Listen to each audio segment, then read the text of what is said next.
15 to 20 miles.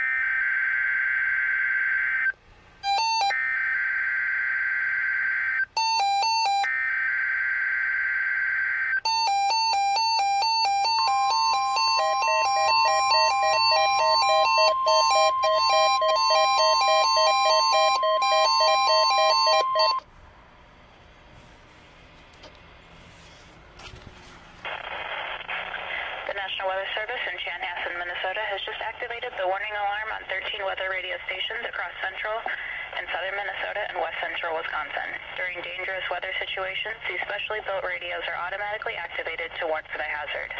Tests of these radios are normally conducted by the National Weather Service in Chanhassen every Wednesday at 1 p.m. If severe weather threatens the area near the normal test time, the test will be postponed until the next good weather day. The warning alarm will be activated for selected watches, warnings, and statements affecting central and southern Minnesota and west central Wisconsin. This concludes the test of the warning system. We now return to normal programming.